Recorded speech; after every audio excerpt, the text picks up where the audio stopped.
So, as Felicia said, my name is Casey Donahue, and I am the founder of Say It Like You. And what I do is I help I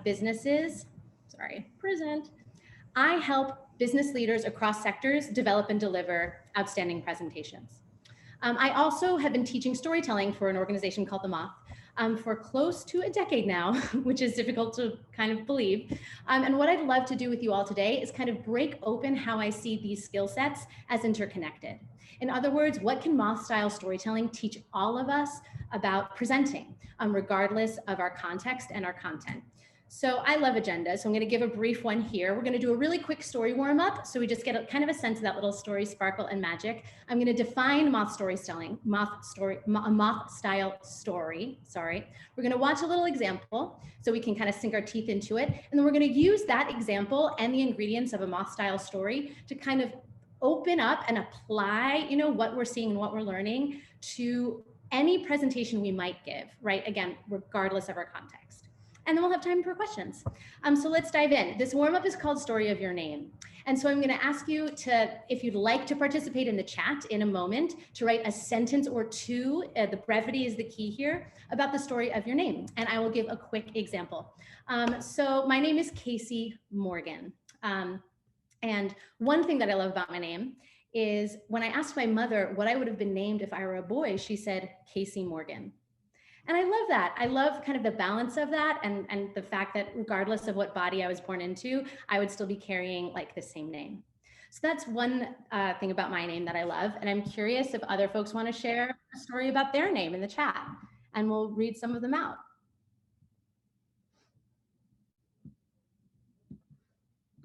Anybody? My chat's empty. Is anybody chatting? Yeah? Thank you. Sue says my real name is Zulal. It means purity in Turkish. Oh, that's so beautiful. Thank you so much for sharing. Alicia says, everyone in my family's name starts with an A. So my mom felt pressure to give me an A. Lovely. Connie, short for Constance. Thank you. Anyone else? Margarita, named after my mom, named after her mom, etc. Sylvia's mom wanted to name her Violet, but dad said over his body, so it's her middle name now. Lovely. The name Amanda because it works in Spanish and English. Wow, and now they're just pouring in. Now the stories are pouring in. So what I love about warming up with story is immediately we see what connection and little story seeds do, right? They start to connect a community, and as soon as somebody is brave enough to share, suddenly all of us join in. So thank you so very much, and for the sake of time, I'm going to continue on in the presentation, but keep playing in the chat, please. Great, so that story of our name. Sorry, hold on one sec. Don't know why it does that. I'm gonna stop share, exit out, come back in. Hold please, thank you everybody. There we go, let's share that again and open it up. So what is a Moth style story, right? So we could talk all day about this, but I'm gonna give us 3 key ingredients. Right? I think if we have these things, we've got a Moth style story. And if any one of them is missing, suddenly we do not. That first thing is an arc. And what an arc means, oh my gosh, why is it doing this? Sorry. We're going to stop and we're going to do it once more. Get that out of there. We're going to share screen again. We're going to open it. Sorry, everybody. We're going to present it. Great. So an arc. What an arc means is there's a journey, right? The teller undergoes some kind of transformation. At the end of the story, they're a little bit different than they were at the beginning, right? Stakes, the journey matters, right? In other words, our teller has something to win or to lose. In storytelling, we say a lot that the stakes don't have to be objectively high, right? It doesn't have to be life or death, but the stakes do have to be specific. They have to be specific and they have to be true for the stakes to work. And then last but not least, it's personal, right? And specifically in a Moth style story, the journey is a true one. And therefore, if you stand up in front of others and you share something true about yourself, you're doing something vulnerable, and therefore you're doing something brave, right? A true story is a brave thing. And I think this is what is magical about Moth style storytelling, is because it actually automatically raises the stakes, because if you get up in front of a group of folks and you're vulnerable, they're going to lean in, right?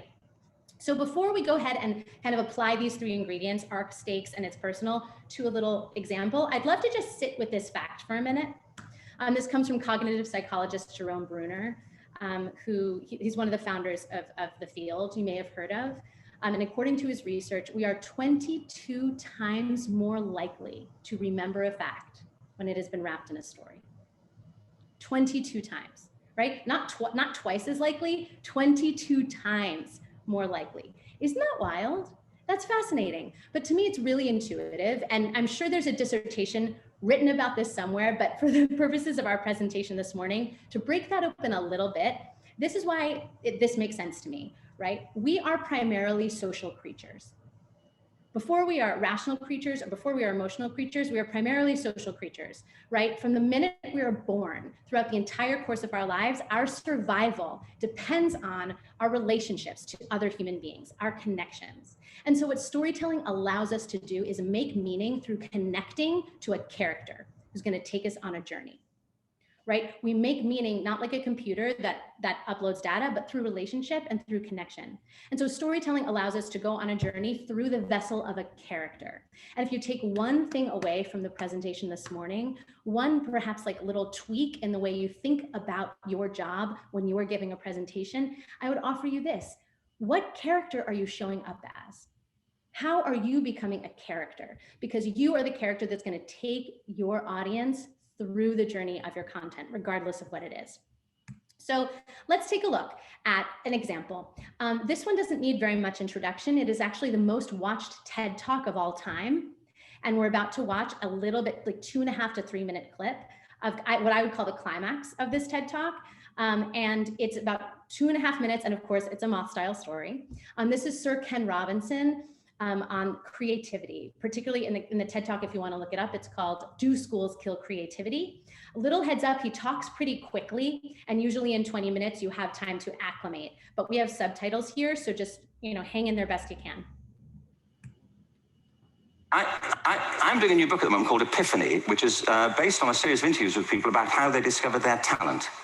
I'm fascinated by how people got to be there. It's really prompted by a conversation I had with a wonderful woman who most people have never heard of. She's called Gillian Lynn. Have you heard of her? Some have. She's a choreographer and everybody knows her work. She did Cats and Phantom of the Opera. She's wonderful. I used to be on the board of the Royal Ballet in England, as you can see. And anyway, Gillian and I had lunch one day. I said, how'd you get to be a dancer? And she said it was interesting. When she was at school, she was really hopeless. And the school in the 30s wrote to her parents and said, we think Gillian has a learning disorder. She couldn't concentrate, she was fidgeting. I think now they'd say she had ADHD, wouldn't you? But this was the 1930s and ADHD hadn't been invented, at this point, so it wasn't an available condition. People weren't aware they could have that. Anyway, she went to see this specialist. So this oak panelled room, and she was there with her mother, and she was led and sat on this chair at the end, and she sat on her hands for 20 minutes while this man talked to her mother about all the problems Gillian was having at school. And at the end of it, because she was disturbing people, her homework was always late and so on, little kid of 8. In the end, the doctor went and sat next to Gillian and said, Gillian, I've listened to all these things that your mother's told me. I need to speak to her privately. So she said, wait here, we'll be back, we won't be very long. And they went and left her. But as they went out the room, he turned on the radio that was sitting on his desk. And when they got out the room, he said to her mother, just stand and watch her. And the minute they left the room, she said she was on her feet, moving to the music. And they watched for a few minutes, and he turned to her mother, and he said, Mrs. Lynn, Gillian isn't sick, she's a dancer. Take her to a dance school. I said, what happened? Said she did. I can't tell you how wonderful it was. We walked in this room and it was full of people like me. People who couldn't sit still. People who had to move to think. They did ballet, they did tap, they did jazz, they did modern, they did contemporary. She was eventually auditioned for the Royal Ballet School. She became a soloist. She had a wonderful career at the Royal Ballet. She eventually graduated from the Royal Ballet School, found her own company, the Gillian Dance Company, met Andrew Lloyd Webber. She's been responsible for some of the most successful musical theatre productions in history. She's given pleasure to millions, and she's a multi-millionaire. Somebody else might have put her on medication and told her to calm down. All right. So what did we just hear? Now, when I usually teach workshops, this is the part where we would spend 20 minutes just as a community breaking down what we liked, what we didn't like, and what we noticed, and kind of building a structure together to understand and digest this story. For the sake of time, let me break it down for you really quickly. We just heard an arc within an arc, right? So we have two arcs at play. We have Sir Ken Robinson's arc, right? Here's somebody who's really curious and fascinated how people get where they want to be. And then one day he sits down to lunch with this woman, and he is so blown away by what he hears that he becomes a researcher and makes a TED Talk, right? So he is a transformation. Now, of course, his lens is allowing us to see the more central arc to the story, which is Gillian Lynn's, right? And the arc that we hear is we have a hopeless, to use his words and her words, child of 8 into a multi-million-dollar world-class creative, right? So here's what I'm going to propose for the rest of our time together. As opposed to focusing on the content of the story we just heard, I'd really like to use Sir Ken Robinson's example to kind of break open the techniques and the tactics he's using that all of us could employ regardless of the presentation that we're giving, regardless of whether or not it happens to be a story, right? If it's a 1-minute pitch, if it's, I don't know, a board meeting that you're putting together, I mean, a commencement address, anything. Right? What are the ways that we can apply what we see to this wide range of contexts? So in order to do that well, what I've done is I've taken our ingredients, there's 3: stakes, change, and it's personal, and I've broken them out into questions that I think any talented presenter is asking themselves, or ought to be asking themselves. So let's start with it's personal, right? And the main question here is, how do I get my audience to connect with me personally? Right? How do I get my audience to connect with me? Okay, well, I say this all the time with my clients.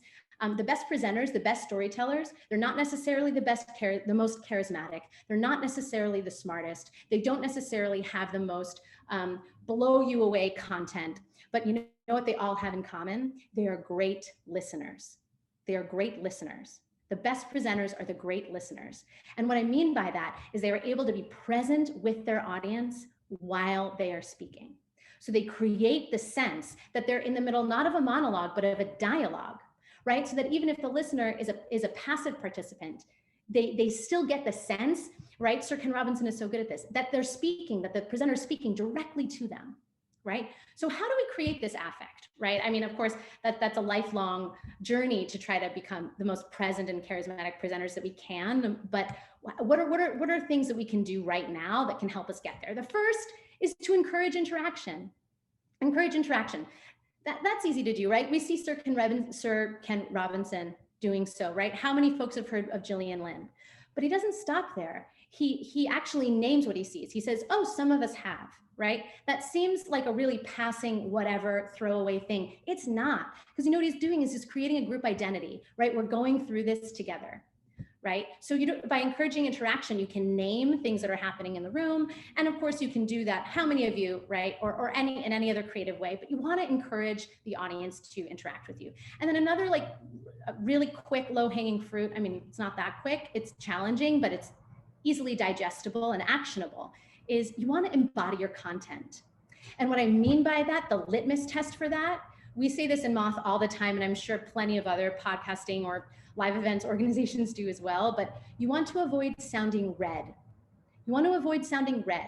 And what we mean by that is you don't want to sound like you're reading off of a page, you're reading off of your PowerPoint, or that you're reading off of your mind's eye, right? A lot of us memorize our content and we're focused on the content. And then there's kind of like a psychic block, right, between you and your audience. Anything that creates that block, anything that takes your focus away from the present moment, that's going to potentially make you sound red. So you want to embody your content in a way that avoids that. So now let's talk about stakes, right? How do we get our audience to care? Like, how do I get my audience to care about what I'm saying? Kind of $1 million question, right? And it's so funny. So I say this all the time to my clients: mean what you say, know why it matters. Mean what you say, know why it matters. Seems so simple, doesn't it? But I think it's safe to say, if not all of us, most of us at this point have been at enough, panel discussions that are just, the doldrums, or have been in enough meetings, right, that could have been an email, to know that not nearly enough of us are using this lens of asking ourselves, do I mean what I'm saying? And do I know how and why it matters, right? So shade aside, shade aside, there are two things that I see a lot of my clients, two mistakes that I see that are made quite often when folks are creating a presentation that's getting in the way of this. The first thing, and this is huge, is I see folks creating presentations based on what they think their audience wants to hear versus what it is they actually want to say. Now, don't get me wrong. You want to connect with folks. You do want to know your audience. You know, again, that's the fundamental thing. You want to make that connection. However, when you're starting places, what you think they want to hear, do you know what the effect usually is? What you say becomes quite general. It becomes generalized rather than something that's very specific. And remember, when we talked about stakes, we really need them to be specific. So when you're focusing not on necessarily what you think your board, right, or this potential funder wants to hear, but on what it is that you really want to say to them, it really unlocks that personal specificity, and you just have more content to work with. So that's something to watch for. And then the other thing is not so much in the what, but in the how. In the how. So folks, I mean, I do know where we got this memo, and it has to do with like rationalism and like the Enlightenment and patriarchy, but that's a whole nother presentation. But the memo somehow says that to be professional, we need to sound somehow unemotional and even more than that, expressionless. And I see this a lot with clients where they think in order to sound like they know what they're talking about, they're supposed to not really modulate their tone or their voice or not really sound conversational. And I just can't emphasize enough that that's not the case, right? And we know that. If we went around right now, the entire Zoom room, and everyone named their favorite talk of all time, nobody is going to talk about somebody who's not speaking with conviction, right? So we need to mean what we say, and we also need to speak with conviction. So that's a great way to think about stakes in your presentation. The second one is more related to our second half, right? Knowing why it matters. Right? Knowing why what we say matters translates when you're putting your actual deck together, your actual presentation together. Focus on the impact. Focus on what is to be won or lost if your audience does or does not absorb your message. Now let's think about Sir Ken Robinson for a minute, because he's a masterclass on this, right? And throughout the 20 minutes, by the way, but for what we have to work with today, like where does he end? Right? He doesn't end at the climax of the arc. He doesn't end in the triumph. He doesn't end telling us that Gillian Lynn is now a multimillionaire and a world-class creator. He ends by reminding us what could have happened. He ends by reminding us what we had to win or lose, right, in this story. That what was at stake, right, was not just Gillian Lynn's creativity and happiness and the work that she generated, but now by proxy, to frame it in the rest of his talk, an entire generation's worth of joy, creativity, and productivity, right? In that last line, someone else could have given her a pill and told her to calm down. That is emphasizing stakes, right? And the other thing it's doing, that last line, it's doing something brilliant with the arc. Because by reminding us that someone else could have given her a pill and told her to calm down, he's bringing us back to the scene where the story launched. He's bringing us back to the oak paneled room. And now we get to experience together that oak paneled room, now that we've come to the end of the story, feels different. So his ending and his beginning are in deep conversation with each other. When the end and the beginning are in conversation with each other, you know you have a well-arced story. So that brings us to finally our arc. How do we organize our content? And I apologize in advance, or I will name in advance rather. I'm not going to apologize, but I'll name that this is going to be the most abstract because, well, listen, how you structure your presentation, of course, is going to be deeply contextual and can get very technical and you know, really depends on what you're doing. That being said, I think there are two things that are deeply true about a story arc that absolutely inform and apply to any presentation you're giving. And these are the two that I want to leave you with. So the first is that an arc is one movement. An arc is one movement. And what I mean by that, so something I'll say is like light, right? Light we know is a particle and a wave. So sometimes, or particles and a wave. So sometimes when folks come to me with their content that they want to organize into their presentation, right? I see that raw material as particles, right? They're all little pieces, your data, maybe all the slides in your deck, all your talking points, those are particles. To arc your story, the big question is, how do I make this feel like one piece, right? One movement. I think the holy grail, and you might notice this now in your favorite storytelling, regardless of the medium, as the story unfolds, it feels both surprising and inevitable. You know what I mean? That's the mark of a really beautifully arced piece.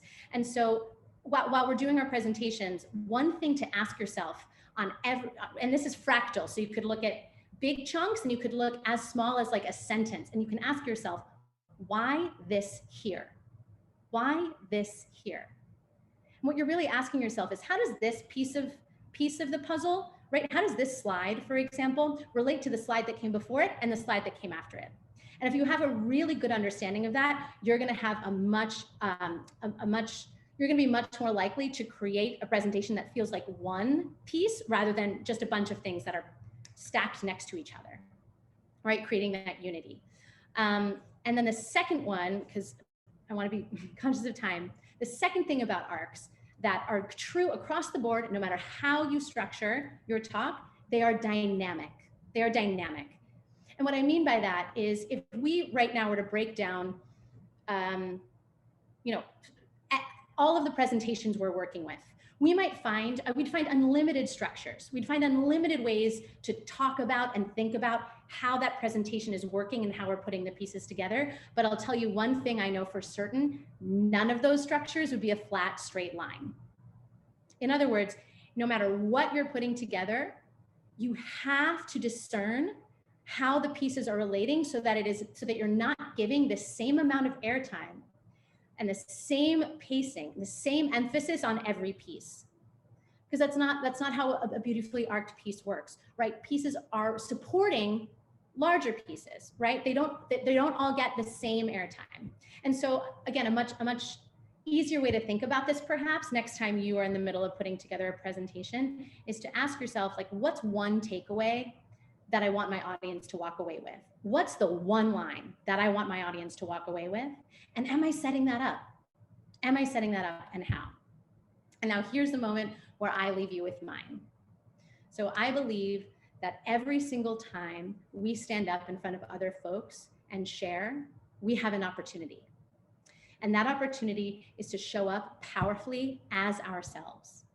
And I actually believe that when we show up powerfully as ourselves, we give others permission to do the same, and we begin to heal and grow what our culture, at times toxic definition of what power looks and sounds like. And so ultimately, I think powerful presenting is a liberative enterprise. And I really hope that in this presentation today, you got at least some tools and techniques to help you on your journey to become a more empowered speaker. So thank you. Thank you so much.